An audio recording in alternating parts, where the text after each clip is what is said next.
avec vous de tracer d'où on est parti et de quels moyens on s'est doté au Québec pour lutter contre la violence à l'égard des femmes.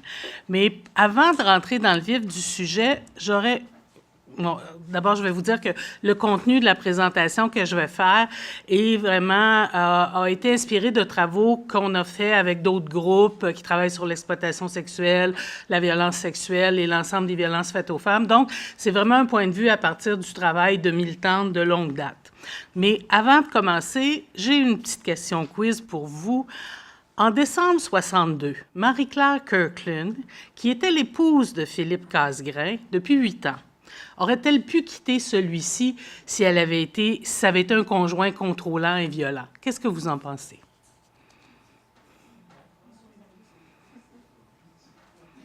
Non?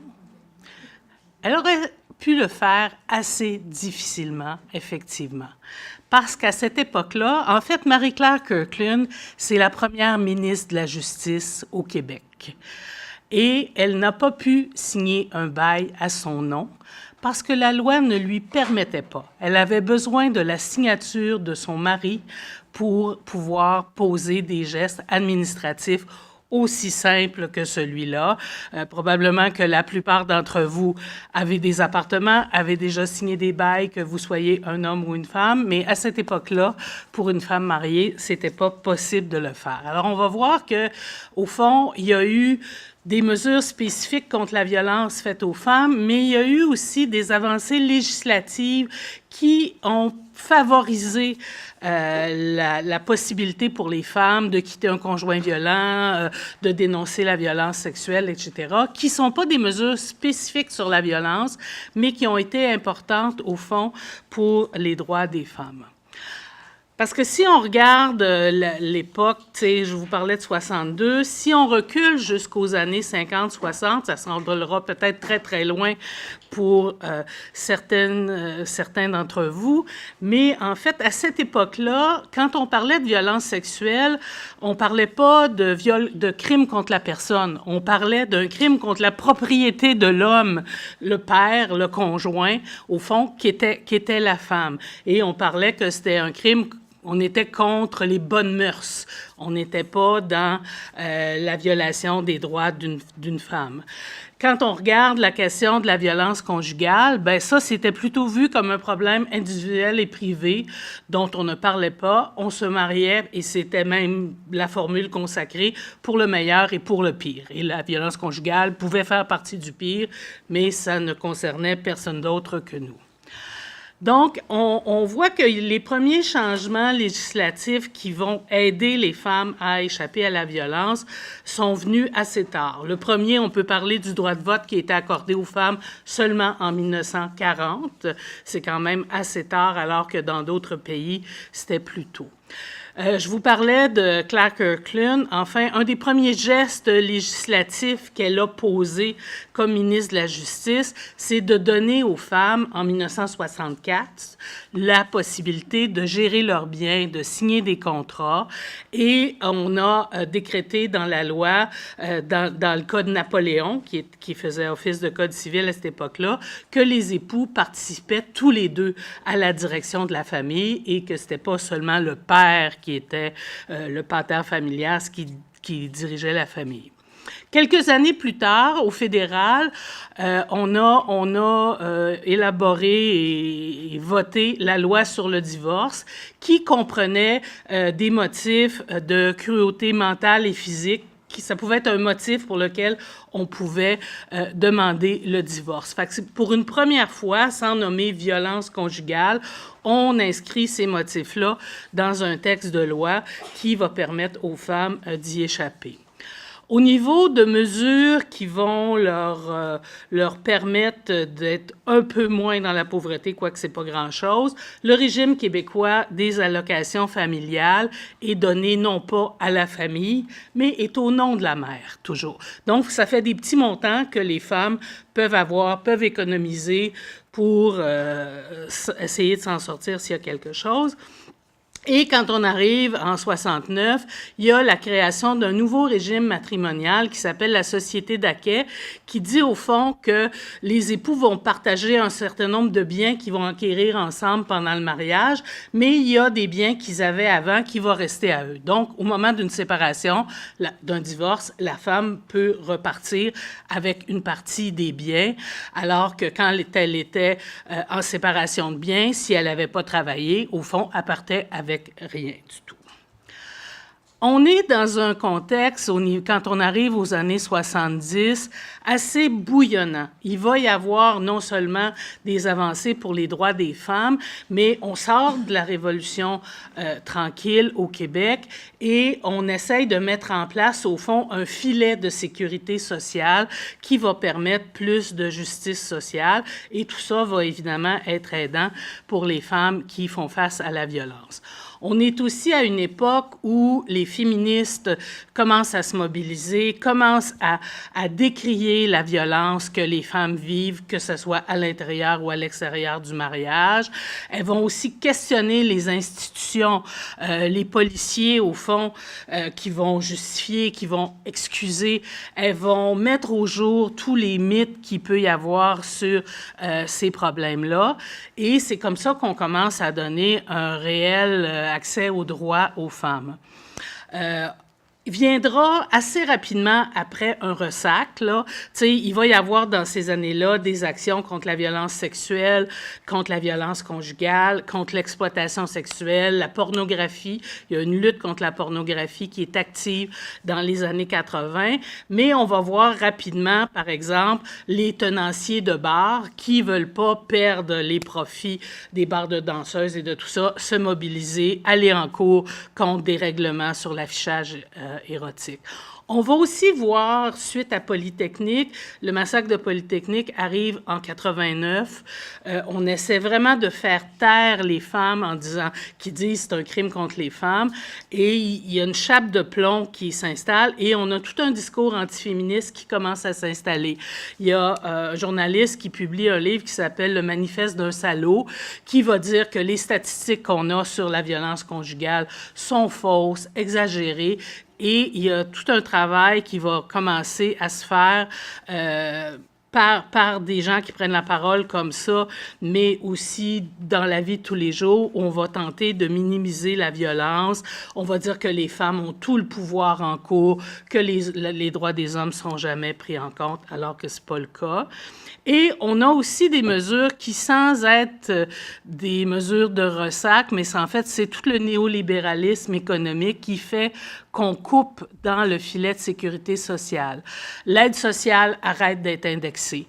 Les réformes d'assurance chômage font que souvent les femmes, assurance chômage s'appelle maintenant l'assurance emploi, n'ont pas suffisamment d'heures pour se qualifier. Donc, les femmes s'appauvrissent. Elles ne peuvent plus compter tout à fait sur le filet de sécurité sociale pour avoir les ressources financières suffisantes pour leur autonomie.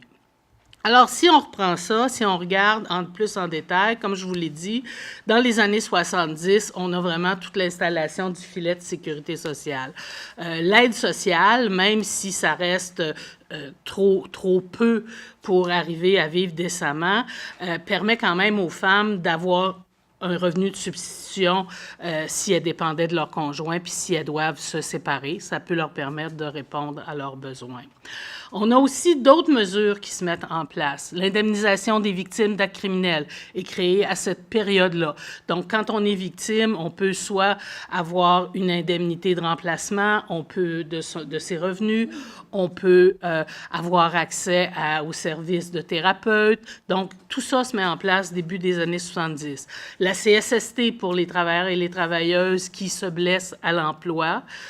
L'aide juridique qui permet aux gens d'avoir les services d'un avocat, même s'ils n'ont pas les moyens d'en payer. Ce sont toutes des mesures qui vont arriver au début des années 70, en même temps que l'étatisation des services de santé et des services d'éducation. Parce qu'il faut bien voir qu'avant 70, quand une femme accouchait, quand les enfants étaient malades, il fallait payer le médecin, il fallait payer l'hôpital. Et des familles qui, au fond, se ramassaient avec des problèmes de santé ou avec accoucher, qui est quelque chose simple dans la vie, qui fait partie de la vie de beaucoup de femmes, imposait un fardeau financier extrêmement important et certaines familles s'endettaient. Le fait que c'est soit pris en charge par l'État va enlever un fardeau très important pour la population au Québec. Cette époque-là, c'est aussi l'affirmation de droits civils, économiques et sociaux pour les femmes particulièrement. Il aura fallu attendre les procès des hommes et des femmes, en fait, accusés suite à la crise d'octobre pour que les femmes puissent être jurées. Il y a eu toute une manifestation à ce moment-là parce que les femmes disaient « une femme peut être accusée, mais nous, on ne peut pas. Seuls les hommes peuvent agir comme jurés et décider si elle est coupable ou pas. » Donc, il y a des femmes qui s'étaient enchaînées au palais de justice, etc. Et c'est suite à ça, au fond, qu'on a donné le droit aux femmes d'agir également comme les hommes à titre de juré. C'est aussi l'époque où on crée au fédéral et au Québec des institutions de conditions féminines. Au Québec, on a créé le Conseil du statut de la femme, mais au fédéral, il y avait le Comité canadien d'action sur le statut de la femme, qui malheureusement n'existe plus depuis une vingtaine d'années, qui a pris position en faveur de la décriminalisation de la prostitution et pour la protection des femmes victimes de violences. C'est aussi l'époque où on dit, tantôt je vous ai dit que dans les années 60, on donnait aux deux parents le rôle de direction, mais on va plus loin dans ce sens, le rôle de direction de la famille, on va plus loin. On remplace clairement dans les textes de loi la notion d'autorité parentale par la notion, j'ai dit oui. On remplace l'autorité paternelle par l'autorité parentale. Les deux parents ont l'autorité, peuvent décider de ce qu'il y a à faire pour leurs enfants. Et à la fin des années 70, il y a un premier texte assez je dirais fondateur, qui est écrit par le Conseil du statut de la femme, qui s'appelle « Pour les Québécoises, égalité et indépendance » et qui fait le tour, au fond, des problèmes auxquels font face les femmes et du manque d'égalité qu'elles vivent et de cette quête d'égalité-là qui est nécessaire. On aura à ce moment-là une première ministre qui est responsable de la condition féminine. Toujours au niveau de l'affirmation des droits civils, économiques et sociaux, en 1976, le Québec se dote d'une charte québécoise des droits et libertés. Dans cette charte-là, on affirme tout ce qui est lié au droit à la vie, à la sûreté et le droit au secours. Et ce qui est particulier de la Charte du Québec, contrairement à la Charte fédérale ou à d'autres chartes, c'est que non seulement elle va gérer les relations entre les citoyens et l'État, donc on peut faire appel à la charte, on peut déposer une plainte parce qu'on se sent discriminé dans les rapports qu'on a avec l'État, mais elle s'applique aussi au rapport entre les individus. Ça veut dire que l'État se donne le mandat, la possibilité d'intervenir si un individu discrimine une autre personne. Et dans le cas qui nous intéresse, c'est la discrimination en regard du sexe et les atteintes donc au droit à la sûreté, à l'intégrité de la personne. Et c'est ce qui va dans le futur être, en tout cas, un des moteurs,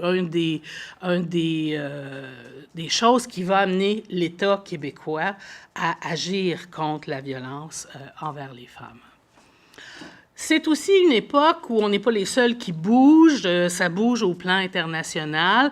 On a la Convention sur l'élimination de toutes les formes de discrimination à l'égard des femmes qui est promulguée par les Nations unies. Et le Canada, avec l'accord du Québec, signe cette convention-là. Cette convention-là appelle, au fond, les gouvernements à prendre action pour éliminer toutes les discriminations. Et cette convention-là considère que la violence à l'égard des femmes, évidemment, c'est une discrimination qui leur est faite et qui fait en sorte qu'on les maintient dans un statut inférieur à celui des hommes.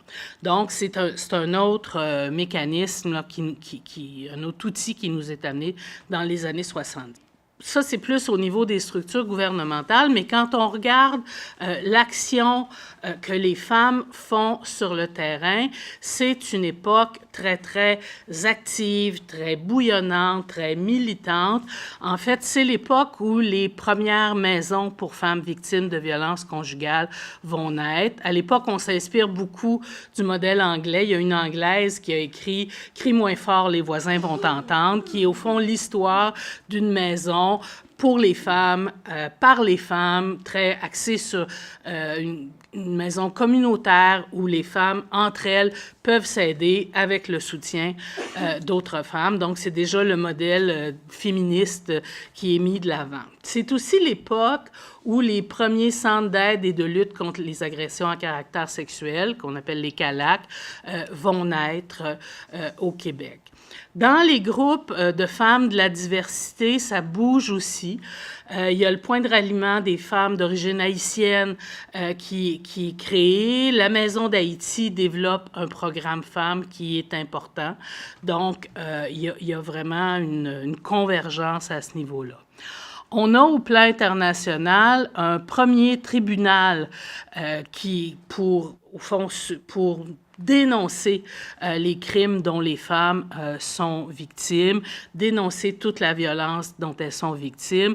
Il y a 2000 femmes d'à travers le monde qui se rendent à Bruxelles pour participer. Il y a vraiment une soif de nommer ces violences-là que les femmes ont beaucoup vécues dans le silence. Il y a des actions visibles aussi. Vous connaissez peut-être le 3e vendredi de septembre, c'est la journée d'action contre les violences sexuelles. À cette époque-là, ça s'appelait « La rue, la nuit, les femmes sans peur ». Les femmes prenaient la nuit d'assaut. Cette journée-là, il y avait des grandes manifestations dans plusieurs villes au Québec, au Canada, pour vraiment aussi nommer. On fonde des grandes associations, que ce soit au niveau du Canada, l'Association des centres contre le viol, ou que ce soit au Québec, le regroupement dont je fais partie, le regroupement des CALAC. Ces organisations-là sont fondées à la fin des années 70. Il y a aussi des organisations contre la pornographie qui sont actives à ce moment-là. On arrive aux années 80. Au fond, il y a encore des pas qui sont faits pour les droits des femmes. Au fédéral, avec le rapatriement de la Constitution, il y a aussi la sanction, on vote la Charte canadienne des droits et libertés qui nomme toute une série de discriminations qui sont proscrites. La discrimination fondée sur le sexe fait partie de celle-là. Il y a eu des féministes qui ont travaillé à l'époque auprès du gouvernement Trudeau-Père, qui a mis en place cette charte-là, qui sera aussi par la suite dotée d'outils, par exemple, pour permettre justement à des femmes des femmes ou d'autres populations discriminées de porter des actions en justice si jamais elles sont victimes de discrimination. Il y a aussi, après une longue lutte de nos consoeurs autochtones, elles ont même dû aller jusqu'aux Nations unies, un premier amendement de la loi sur les Indiens. À l'époque, et tout n'est pas réglé maintenant, mais à l'époque, quand une femme autochtone épousait un non-autochtone, elle perdait tous ses droits, elle perdait son statut d'autochtone et elle perdait la possibilité de transmettre ce statut-là à ses enfants. Donc, il y a un premier amendement qui est arrivé en 85 à ce niveau-là, qui a enlevé une partie de la discrimination. Il reste encore des problèmes au niveau de la transmission du statut. Il reste des problèmes au niveau de l'accès à l'héritage, mais quand même, ça a été un pas important suite à une immense bataille qui a été faite à ce moment-là. On a aussi, à cette époque-là, une meilleure reconnaissance de la violence faite aux femmes, ou en tout cas des moyens qu'on souhaitait être mis en place pour faciliter la dénonciation de la violence faite aux femmes. Il y a un projet de loi qui s'appelle le projet de loi 127 qui va lever une série d'obstacles à la dénonciation de la violence sexuelle. Jusqu'à ce moment-là, on exigeait, comme ça existe encore malheureusement dans certains pays, qu'il y ait une corroboration du témoignage de la femme pour croire que son discours, sa dénonciation de la violence sexuelle était crédible. On exigeait aussi qu'elle fasse une plainte spontanée, c'est-à-dire qu'elle aille déclarer l'agression qu'elle avait vécue rapidement. Parce que si ça y prenait du temps, on jugeait que ce n'était pas une plainte spontanée et donc que c'était moins crédible. On pouvait aussi, jusqu'à ce moment-là, aller fouiller dans son passé, dans sa vie, pour voir quelle était sa réputation. Est-ce que c'était une femme dévergondée, jugée facile? Est-ce qu'elle avait une vie sexuelle? Et auquel cas, on pouvait penser que c'était pas vrai qu'elle avait été agressée sexuellement, qu'elle avait dû consentir à l'acte. Donc, à partir de cette loi-là, on refuse de tels arguments en cours. Malgré tout, on voit encore maintenant que ça reste pas facile et qu'il y a certaines questions qui sont posées aux victimes d'agressions sexuelles qui restent assez insidieuses. Mais il y a un effort législatif à ce moment-là pour essayer d'endiguer cette problématique-là. Et aussi, on va reconnaître le viol conjugal. Jusqu'à cette époque-là, une femme ne pouvait pas témoigner contre son conjoint, donc ne pouvait pas aller dénoncer un viol commis par le conjoint.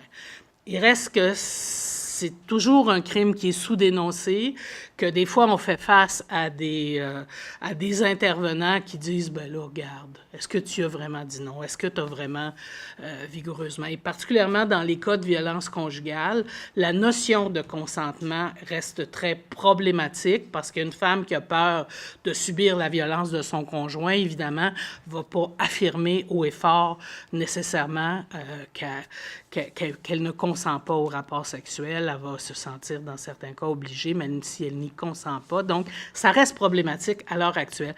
Mais à cette époque-là, au début des années 80, il y a vraiment un effort de fait pour essayer de faciliter la dénonciation puis de civiliser un peu les choses pour les victimes. On a aussi, à cette même époque, la commission Fraser sur la pornographie et la prostitution.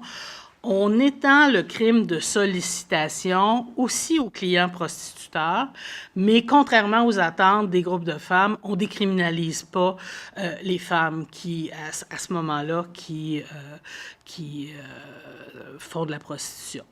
Et on arrivera à la fin des années 80 à la décriminalisation de l'avortement. Vous allez peut-être dire quel est le rapport? Bien, on a vécu toute une saga judiciaire dans les années 80 où un conjoint violent est allé jusqu'en Cour suprême pour essayer c'est l'affaire Chantal Daigle, pour essayer de faire en sorte que sa conjointe, qui était devenue son ex-conjointe, n'ait pas le droit de se faire avorter. Et elle a dû utiliser de différents stratagèmes, aller se faire avorter de façon clandestine aux États-Unis pour être sûre de pouvoir le faire, parce que vraiment, le processus judiciaire prenant du temps, ça l'amenait à un moment où elle n'aurait pas pu nécessairement pouvoir avoir un avortement.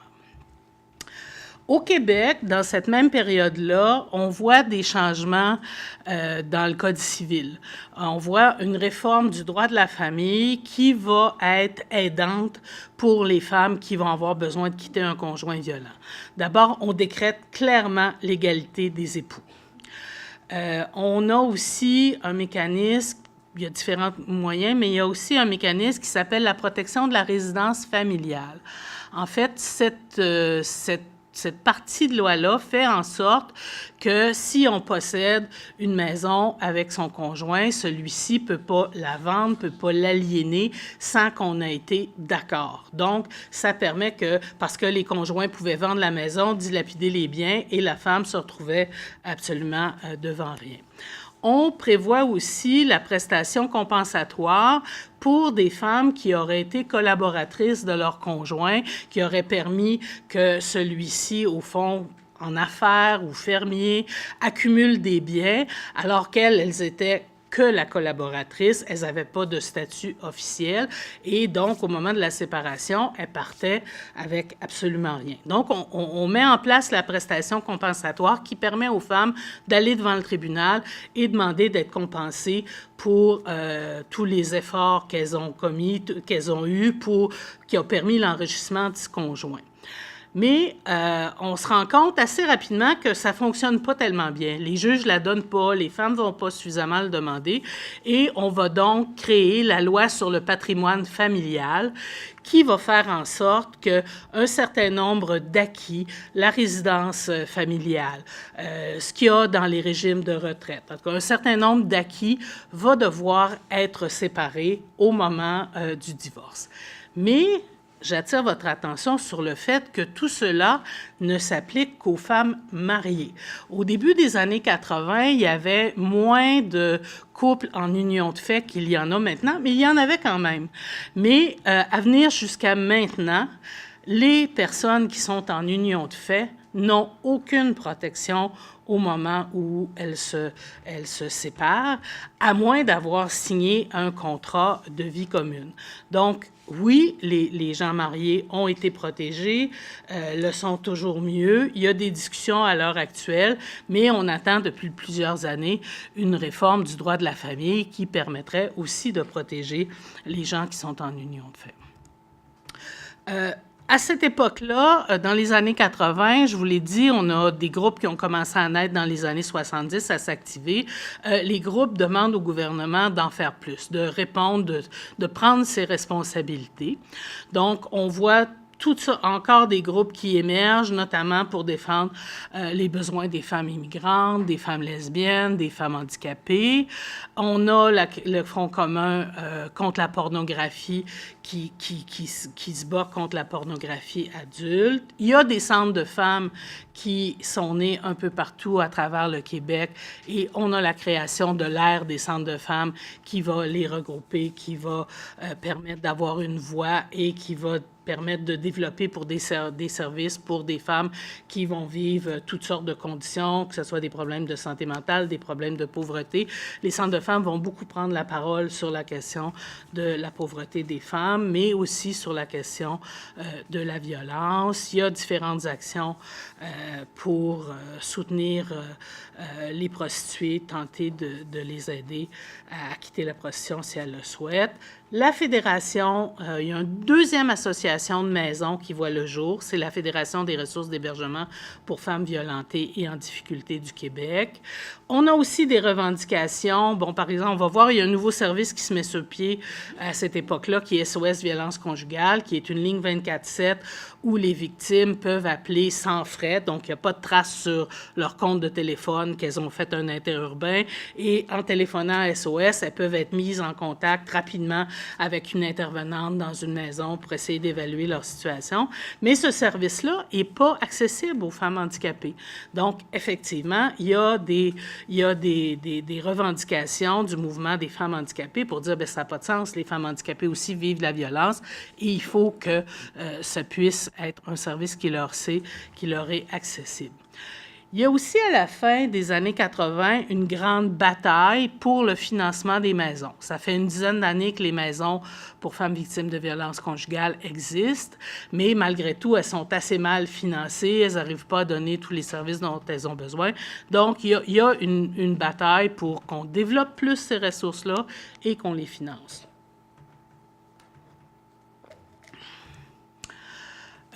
Au niveau du gouvernement, la première réponse qui va être donnée, c'est d'organiser des colloques partout à travers le Québec.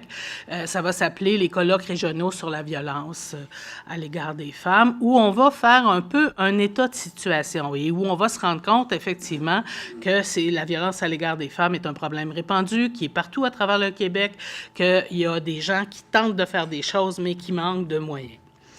Au niveau de tout ce qui est plus sexisme, image, publicité sexiste, à cette époque-là, le Conseil du statut de la femme avait ce qu'on appelait les prix Méritas et Déméritas, donc c'est un peu les prix Orange Citron, si vous voulez, où on pouvait cibler des publicités qui étaient affreuses au niveau du sexisme ou d'autres qui, effectivement, présentaient une image des femmes beaucoup plus égalitaire, beaucoup plus intéressante. Et ça avait un grand écho, c'est un prix qui a été remis une fois par année pendant quelques années, et ça pouvait donner l'exemple de ce qu'il y avait à faire. Après, c'est disparu, puis on a vu toute la remontée des publicités sexistes en grande, grande force, là. Donc, c'était quand même un outil, je dirais, assez précieux. L'État s'est aussi doté, tantôt on a vu qu'il y avait des changements législatifs pour essayer de faciliter la dénonciation des violences sexuelles. À cette époque-là, on va créer une trousse médico-légale qui va permettre de ramasser les éléments de preuve nécessaires si jamais la victime décide de porter plainte. On a aussi un premier geste, je dirais, structurant, puis je vais revenir un peu plus en détail, ce qui est la première politique d'aide aux femmes violentées du gouvernement du Québec en 1985. On gagne aussi que quand les femmes viennent en maison d'hébergement, on ne leur coupe pas l'aide sociale. En fait, la logique du gouvernement, c'était ils sont logés, nourris, ils n'ont pas besoin de revenus. Comme si les femmes n'avaient pas besoin d'argent pour couvrir leurs dépenses à elles. C'est pas parce qu'on est dans une maison d'hébergement que ça te donne de l'argent de poche. Et deux, les femmes qui vont décider de quitter un conjoint ont besoin de réorganiser leur vie, ont besoin d'argent pour payer un logement, pour s'acheter des meubles, pour acheter des biens pour leurs enfants.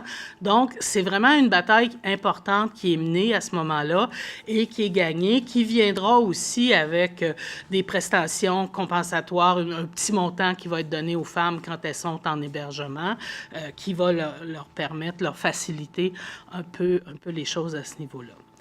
Je vous ai parlé de la première politique d'aide en 85. L'année suivante, on a une deuxième politique qui s'appelle la politique d'intervention. Elle touche beaucoup plus la justice. Elle vient toujours du gouvernement du Québec, mais elle va viser la judiciarisation des crimes commis dans le cadre de la violence conjugale. Ça aussi, je vais vous en parler. Et on crée à ce moment-là un comité interministériel de coordination en matière de violence familiale, conjugale, familiale et sexuelle. C'est un comité entre les différents ministères qui peuvent agir au fond, qui peuvent mener des actions contre la violence faite aux femmes pour essayer de coordonner, comme son nom le dit, les efforts. Comme j'en ai parlé tantôt, on va mettre sur pied SOS Violence conjugale, qui est la première ligne d'urgence pour les victimes. La politique d'aide aux femmes violentées, c'est une politique qui avait été élaborée et dévoilée par le ministère de la Santé et des Services sociaux. Ce qui est intéressant, c'est qu'au fond, cette politique-là reconnaît que les femmes violentées, puis que ce soit, dans ce cas-là, c'était violence conjugale et violence sexuelle, ont besoin de soutien. Elle reconnaît aussi l'expertise des groupes spécialisés. À ce moment-là, c'est les maisons d'hébergement et les CALAC. Et dans la foulée de cette politique-là, on va former massivement les intervenantes des CLSC pour qu'elles puissent aider les victimes de violences. Une année après, suivra un premier plan de financement pour les maisons d'hébergement. Je vous ai dit, l'année suivante, on a une politique qui vient plus de la justice. À ce moment-là, ça s'appelle ministère de la Justice et le solliciteur général. Le solliciteur général, c'est ce qui est aujourd'hui le ministère de la Sécurité publique. En fait, le gouvernement a entendu les groupes de femmes qui disent « ça n'a pas de sens, les auteurs de violences conjugales ne sont pas traduits devant les tribunaux, ils peuvent continuer de violenter les femmes en toute impunité, il faut qu'il y ait quelque chose qui change ». Donc, les deux ministères demandent aux policiers et aux procureurs, au fond, d'appliquer le code criminel, parce qu'il n'y a pas de crime spécifique en violence conjugale. C'est des voies de fait, c'est du harcèlement, etc., mais contrairement aux occasions où ces crimes-là sont perpétrés sur un étranger, sur un voisin, quand c'était perpétré sur la conjointe, les policiers y allaient, calmaient le jeu et repartaient. il ne se passait absolument rien. Donc là, on dit, non, quand vous faites face à de la violence, il faut que vous preniez la plainte si la victime souhaite le faire. Et même dans certains cas, quand les crimes sont graves, il faut que vous-même vous portiez une plainte au procureur. Donc, ça donne des directives aux policiers, ça donne des directives aux procureurs et ça leur dit comment traiter ces crimes-là. À cette époque-là, le ministère, dans le cadre de cette politique-là, le ministère de la Sécurité publique va commencer à tenir des statistiques sur les plaintes en violence conjugale. Les premières statistiques datent de 87, il y a 6000 plaintes. Aujourd'hui, celles qui sont à jour sur le site du ministère de la Sécurité publique nous parlent de l'année 2015. On est à plus de 19 000 plaintes. Ça reste un crime sous-dénoncé. Statistique Canada nous dit que c'est peut-être autour de 30 des infractions commises en violence conjugale qui sont rapportées, mais il reste qu'il y a quand même une progression. Et ça nous fait dire que les victimes ont plus confiance dans le système, savent qu'elles ont des droits, savent qu'elles peuvent avoir du soutien, donc vont être plus portées à dénoncer. Et on dit souvent que les jeunes sont plus violentés que d'autres catégories de femmes. Moi, je pense que c'est parce que les jeunes exercent plus leurs droits et sont plus au fait qu'elles vont aller dénoncer à la police. C'est pas nécessairement, à notre avis, parce qu'elles sont plus dénoncées. C'est plus parce qu'elles sont plus violentées, c'est parce qu'elles exercent davantage leurs droits. On arrive aux années 90. Je vous ai dit tantôt qu'on a vécu Polytechnique en 89, que ça a été vraiment un peu une chape de plomb puis sur le discours des féministes et par ailleurs l'émergence d'un discours antiféministe. Mais suite à ça, malgré tout, il y a des actions gouvernementales qui continuent. Parfait. Au fédéral, au fond, Statistique Canada mène une grande enquête. On interroge 12 300 femmes de 18 ans et plus sur la violence qu'elles ont vécue au cours de leur vie, à partir de l'âge de 15 ans. Et on se ramasse, et c'est la plus grande enquête jamais faite au monde, et on se ramasse à ce moment-là à apprendre qu'une femme sur 4 a été victime de violences conjugales, et au total, une femme sur 2 au cours de sa vie a vécu de la violence. Donc, il y a quand même une commotion et une révélation au grand jour de ce que les femmes vivent. À cette époque-là aussi, le gouvernement crée le Comité canadien sur la violence envers les femmes qui fait le tour du Canada, qui entend plein de témoignages partout et qui va remettre un rapport, écoutez, ça d'épais, en 93, un excellent rapport. Mais il avait le défaut de ses qualités. Il était trop complet, il proposait trop de changements. Il est resté sur les tablettes, malheureusement. Mais si on le reprenait aujourd'hui, il y a beaucoup de recommandations qui étaient faites par le Comité canadien qui sont toujours d'actualité. On crée aussi, suite à Polytechnique, 5 centres de recherche à travers le Canada. Au Québec, ça sera le CRIVIF, que vous connaissez sans doute. Et quelques années plus tard, suite à l'action d'anciennes étudiantes et de proches des victimes de Polytechnique, le gouvernement fédéral se dotera d'un registre des armes qui, malheureusement, a été démantelé il y a quelques années par le gouvernement conservateur. Et on assiste ces années-ci, on voit une remontée du nombre de crimes commis avec des armes à feu. Effectivement, on voit les résultats de ce changement législatif-là. Au Québec, dans les années 90, on va continuer de consolider les actions en violence conjugale, mais au niveau de l'agression sexuelle, ça ne bouge pas beaucoup. On va publier des orientations sur l'intervention auprès des conjoints violents. Ce qui va aussi faire avancer les choses, c'est qu'on a 3 enquêtes du coroner sur des meurtres commis par des conjoints violents ou d'ex-conjoints. Et ça va amener des mesures structurantes. Parmi les recommandations de ces coroners-là, il va y avoir que le ministère de la Sécurité publique élabore un guide de pratique policière pour dire aux policiers comment ils doivent intervenir face à des situations de violence conjugale. On va aussi avoir une situation qui va finir en enquête du coroner sur la Côte-Nord, où un homme va tuer son ex-femme, son fils et se suicider après. Et le coroner va se rendre compte que l'hôpital était au courant, la police était au courant, d'autres intervenants étaient au courant, mais que personne ne s'est parlé. Donc, il va y avoir une loi qu'on va appeler la loi 180 au début des années 2000 qui va donner le pouvoir aux intervenants qui jugent être face à une situation dangereuse de lever la confidentialité malgré les ordres professionnels, malgré les codes de déontologie, face à un danger qu'on appellera imminent. Ils vont pouvoir lever la confidentialité et parler à d'autres qui pourraient aider les victimes à se protéger. Je disais que ça piétinait en agression sexuelle, c'est qu'en fait, dans cette décennie-là, la seule chose qu'on a, c'est un rapport qui est piloté par une femme qui travaille au regroupement des Calax et d'autres partenaires, qui va s'appeler Les agressions sexuelles Stop, qui va sortir en 1995, mais il n'y aura pas de suite avant les années 2000.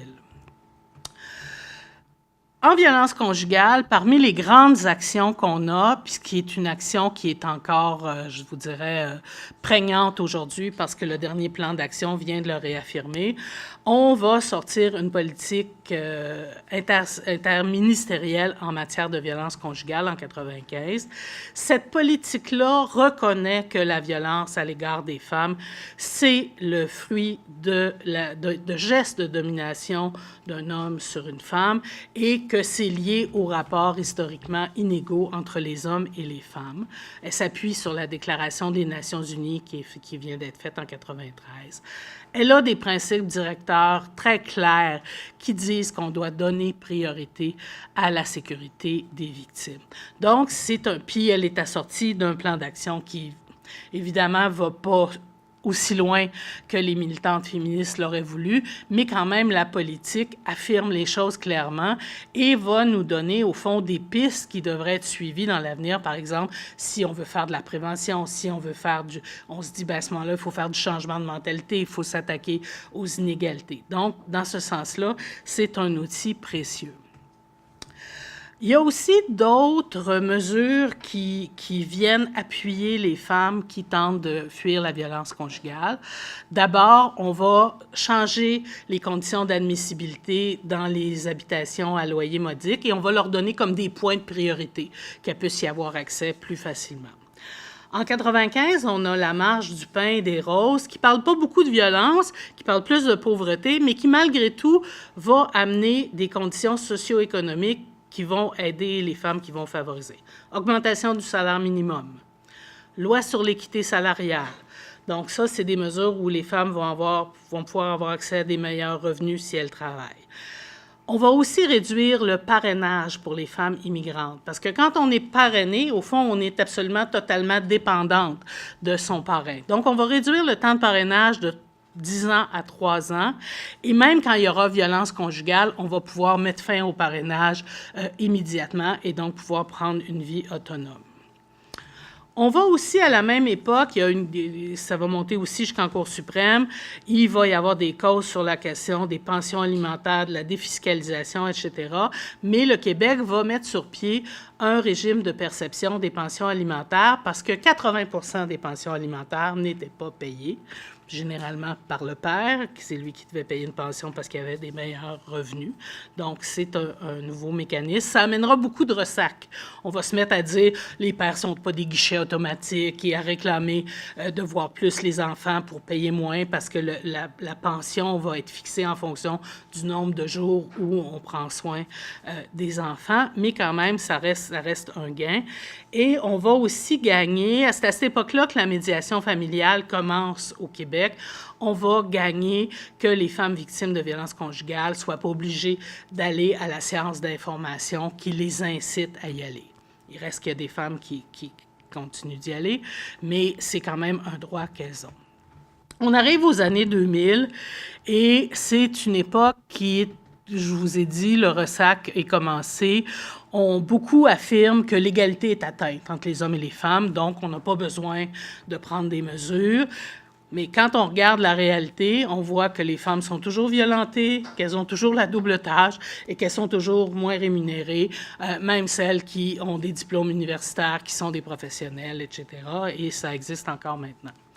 Je vous ai parlé de la belle enquête de Statistique Canada, mais à ce moment-là, on va changer la méthodologie et on va avoir une méthodologie qui va faire que on va interroger à la fois les hommes et les femmes et les questions qu'on va leur poser va permettre, par exemple, on va vous demander, est-ce que vous avez déjà eu un coup?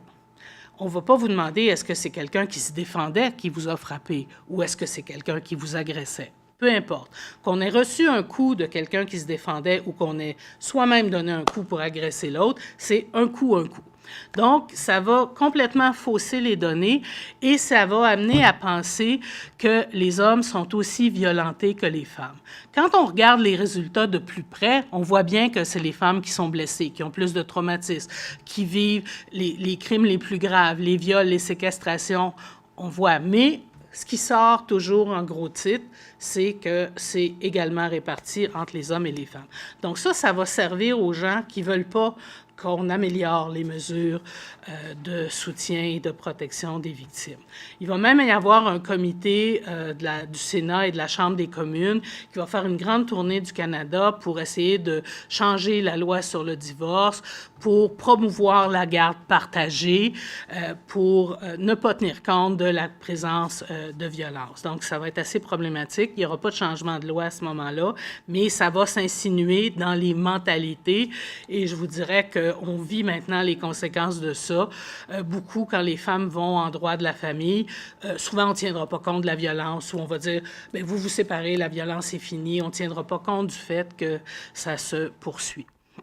On a aussi, à cette époque-là, évidemment, un phénomène qui est nouveau, qu'on ne vivait pas par le passé, c'est toute la démocratisation de l'accès à Internet qui va rendre aussi plus facile l'accès à la pornographie et la prostitution. Et c'est évidemment les femmes qui vont en payer le prix.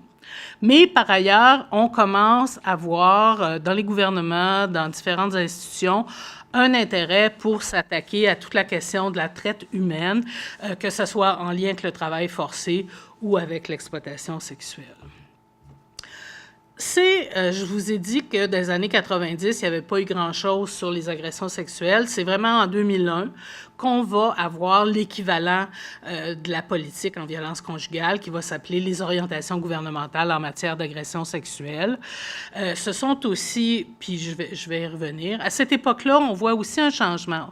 On assistait à beaucoup de situations de violence sexuelle dans la famille, sur les enfants, qui étaient signalées à la protection de la jeunesse, mais qui ne donnaient jamais lieu à des poursuites. On travaillait plus avec la famille, essayer de réconcilier les choses, et donc le gouvernement va dire non, quand il y a des situations comme ça, il faut que les gens de la protection de la jeunesse parlent avec les policiers et avec les procureurs pour qu'on évalue s'il y a matière à porter plainte pour que ça puisse sortir de l'impunité.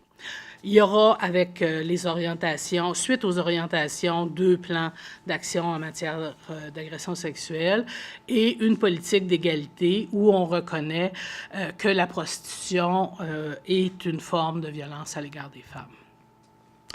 Au niveau, si on regarde un peu plus les orientations gouvernementales de 2001, elles sont portées, comme la politique en violence conjugale, par plusieurs ministères. Elles s'appuient aussi sur la Déclaration des Nations unies sur la violence à l'égard des femmes. Elles définissent la violence sexuelle comme un abus de pouvoir et elles énoncent aussi des principes directeurs. Donc, on est encore à cette époque-là dans un outil assez bien campé sur la question des inégalités entre les hommes et les femmes et du lien avec la violence. En violence conjugale, on aura un deuxième plan d'action au milieu des années 2000 qui va être intéressant parce qu'il va permettre de doubler le budget des maisons d'hébergement qui vont à ce moment-là pouvoir offrir toute la gamme de services dont les femmes ont besoin, pas seulement les services en hébergement. Donc, ça va permettre ça. Ça va aussi mettre de l'avant la question de la sécurité comme une priorité. suivront des modifications au Code civil qui vont permettre aux victimes de violences sexuelles et de violences conjugales de briser leur bail si elles sont en danger, si l'agresseur risque de venir les violenter chez elles. La loi sur la protection de la jeunesse va aussi considérer que la violence conjugale peut menacer la sécurité et le développement des enfants. Dans l'application, il y aura des ratés, mais il reste que c'est une reconnaissance. Et les services correctionnels, la commission des libérations conditionnelles vont avoir l'obligation de contacter les victimes de violences conjugales ou les victimes d'agressions sexuelles avant de libérer un contrevenant pour voir est-ce qu'il y a des problèmes à ce qu'il soit mis en liberté, est-ce qu'il a continué ses menaces, etc. Donc, c'est une avancée des années 2000. Quand on arrive en 2010, c'est une drôle de décennie, bon, qu'on n'a pas fini d'ailleurs, qui commence un peu entre une dichotomie entre on reconnaît la violence conjugale comme une violence envers les femmes, mais d'un autre côté, au début des années 2010, on banalisait beaucoup la violence sexuelle. On commence à occulter la violence sexiste. Mais vont arriver tous les mouvements de dénonciation qu'on a connus ces dernières années, qui commencent à changer les choses et à ébranler un peu cette léthargie qu'on vivait. Donc, c'est à ce moment-là qu'on va avoir, en 2010, aussi une ligne 24/7 en agression sexuelle, ce qu'on avait depuis 87 en violence conjugale. Le plan d'action pour l'égalité va souligner qu'il faut s'attaquer à la question de l'exploitation sexuelle. Il y aura un comité de mise sur pied pour tenter de faire un plan d'action. Finalement, ce sera intégré à la stratégie en violence conjugale. On a un troisième, un quatrième plan d'action en violence conjugale. Là. Il vient de sortir tout dernièrement un nouveau plan qui veut s'attaquer plus au changement de mentalité, mais dont les mesures sont peut-être pas suffisantes, en tout cas, par rapport à ce que les militantes auraient voulu. Au fédéral, on va s'attaquer à la traite contre les personnes, à la question de la prostitution. Il va y avoir une loi sur la prostitution qui va criminaliser le proxénétisme et l'achat de services, mais cette loi-là est très peu appliquée au Québec. Et on aura la stratégie pour prévenir les violences sexuelles, les agressions sexuelles. Stratégie qui va un peu s'éloigner des orientations fermes désorientation, là, mais de ce qui avait été créé en 81. On a trouvé qu'elle était plus faible. Et j'arrive donc aux services dont on s'est doté au Québec. En fait, au niveau des services, les militantes féministes ont développé beaucoup de choses. En violence conjugale, je vous l'ai dit, on a une ligne 24/7. On a à travers le Québec 109 maisons d'aide et d'hébergement pour les femmes qui tentent de quitter leur conjoint.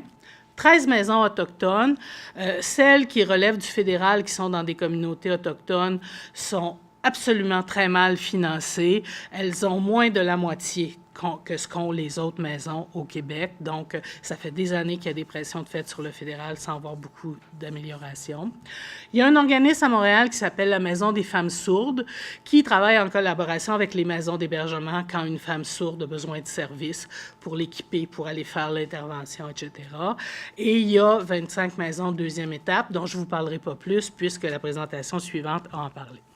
Au niveau des agressions sexuelles, on a, comme je vous l'ai dit maintenant, une ligne 24/7, 39 CALAC ou organismes semblables qui donnent des... je vais arriver un peu à développer les services après, mais qui donnent des services comme les maisons de nature féministe. En exploitation sexuelle, on a beaucoup moins d'organisations. On a quelques groupes qui tentent d'aider les femmes qui veulent sortir de l'exploitation sexuelle. On a, par exemple, la concertation des luttes contre l'exploitation sexuelle, la CLÉ. On a la Maison de Marthe. On a quelques CALAC qui interviennent à ce niveau-là. Et bien sûr, il y a des organismes généralistes, les centres de femmes dont on a parlé, les CIS, les CIUS. Par contre, quand on parle des CIS et des CIUS, avec toutes les réformes qu'il y a eu dans le réseau de la santé et des services sociaux, on se rend compte qu'ils sont beaucoup moins aptes à l'heure actuelle à donner des services. Il y a des formations qui s'en viennent, qui sont prévues dans le plan d'action, mais malgré tout, il y a eu beaucoup de pertes d'expertise avec les changements de structure, les gens qui sont partis à la retraite. Et on a au niveau de l'accompagnement judiciaire 16 CAVAC dans les différentes régions du Québec. Les services qui sont offerts dans les maisons, souvent on pense que c'est des services d'hébergement. C'est beaucoup plus que des services d'hébergement, en fait, et c'est le financement qui est arrivé dans les années 2000 qui a permis de développer toute la gamme de services. Des femmes qui ont d'autres alternatives, qui n'ont pas besoin d'être hébergées, peuvent consulter une intervenante en consultation externe. Elles peuvent être accompagnées, tout comme les femmes qui sont hébergées quand elles vont à la cour, quand elles vont rencontrer d'autres intervenants. Il y a de l'intervention qui se fait en individuel et en groupe aussi pour permettre aux femmes de voir qu'elles ne sont pas les seules à vivre ça et de s'entraider pour reprendre du pouvoir. Il y a un souci particulier qui est accordé aux enfants qui, évidemment, vivent les conséquences de la violence qu'ils voient sur leur mère. Donc, il y a de l'intervention jeunesse qui se fait dans les maisons d'hébergement.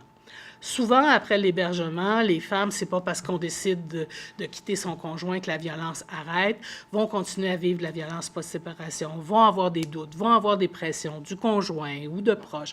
Donc, il y a des services de suivi post-hébergement qui peuvent soutenir les femmes. Évidemment, de la référence, de l'accompagnement vers les autres ressources. De la défense individuelle et collective de droit.